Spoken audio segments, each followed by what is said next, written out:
നമസ്തേ, സ്വാഗതം. ബീറ്റോൺ ഓർഗാനിക്സിൻ്റെ 187ാമത്തെ എപ്പിസോഡിലേക്ക്.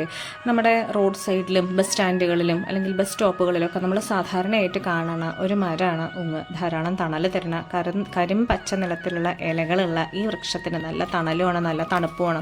അതിൻ്റെ അടിയിൽ നിൽക്കുമ്പോൾ തന്നെ നമുക്ക് ഒരു കുളിര് തോന്നുന്നതാണ്. അത് വളരെയധികം ഔഷധയോഗ്യമായിട്ടുള്ളൊരു വൃക്ഷമാണ് കേട്ടോ. ഉഷ്ണവീര്യമാണ്. അതിൻ്റെ ഇല, തൊലി, കുരു, എണ്ണ, വേര് ഒക്കെ ഉപയോഗിക്കുന്നു. ഏറ്റവും കൂടുതലായിട്ട് ഔഷധങ്ങൾക്ക് ഉപയോഗിക്കുന്നത് ഇതിൻ്റെ പട്ടയാണ് അല്ലെങ്കിൽ തൊലിയാണ്. കുടലിൽ ആമാശയത്തിലൊക്കെ ഉണ്ടാകുന്ന വ്രണങ്ങൾക്ക് ഒങ്ങിൻ്റെ ഇലയും തൊലിയും കൂടിയും അരച്ചിട്ട് കഴിഞ്ഞ് കഴിഞ്ഞാൽ മാറുന്നുണ്ട്. ഒങ്ങിൻ്റെ കുരുവിൻ്റെ എണ്ണ വ്രണങ്ങളിൽ പുരട്ടി കഴിഞ്ഞ് കഴിഞ്ഞാൽ പഴുപ്പും മാറും. എത്ര പഴയ വ്രണാച്ചാലും അത് കരിയും ചെയ്യും. അതേപോലെ കുഷ്ഠരോഗത്തിൻ്റെ ചികിത്സയ്ക്ക് ഇത് ഉപയോഗിച്ചിരുന്നു പറയുന്നുണ്ട്. അർശസിനും മലബന്ധത്തിനൊക്കെ ഒങ്ങിൻ്റെ തളിരിയില തോരനാക്കിയിട്ട് ഉപയോഗിക്കാം. ദിനം ഒറ്റ ദിവസം കൊണ്ടൊന്നും മാറില്ല കേട്ടോ. ആയുർവേദമാണ്. നമ്മൾ കുറച്ച് ദിവസം കണ്ടിന്യൂസ് ആയിട്ട് ഉപയോഗിക്കേണ്ടി വരും. അങ്ങനെ ഉപയോഗിച്ചാൽ രക്തശുദ്ധിക്ക് നല്ലതാണ്. തൊലിപ്പുറത്തെ രോഗങ്ങൾക്ക്, ചൊറിച്ചിലിനൊക്കെ നല്ലതാണ്.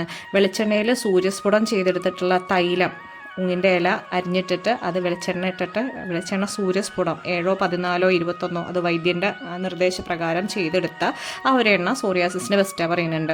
അതേപോലെ ഉങ്ങിൻ്റെ തൊളി പൊലിച്ചെടുത്തിട്ട് ഇങ്ങനെ അരപ്പട്ട പോലെ കെട്ടണത് ഹെർണിയയ്ക്ക് ബെസ്റ്റാണ്. ഇതിൻ്റെ സ്വരസം കഴിച്ചു കഴിഞ്ഞ് കഴിഞ്ഞാൽ ഉദരക്രമികൾ അങ്ങോട്ട് നശിക്കുന്നുണ്ട്.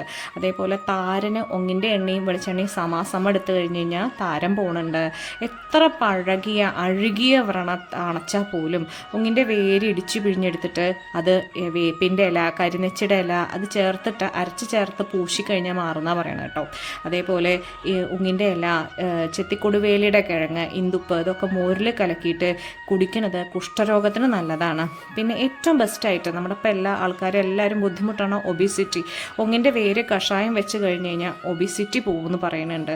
അതേപോലെ പൂവ് അരച്ചിട്ട് തേനിൽ ചാലിച്ചിട്ട് കഴിച്ചു കഴിഞ്ഞാൽ പ്രമേഹം മാറുന്നുണ്ട്. കുരു തളിരോ അരച്ചിട്ട് പുരട്ടി കഴിഞ്ഞ് കഴിഞ്ഞാൽ എത്ര പഴകിയ ചർമ്മരോഗങ്ങൾക്കും ബെസ്റ്റാണ്.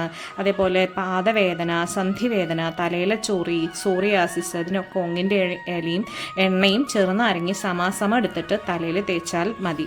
അതേപോലെ ഇല ഇട്ട് തിളപ്പിച്ചാറ്റിയ വെള്ളത്തിൽ കുളിച്ച് കഴിഞ്ഞു വെച്ചാൽ വാദവേദനയും സന്ധിവേദനയും മാറുന്നുണ്ട്.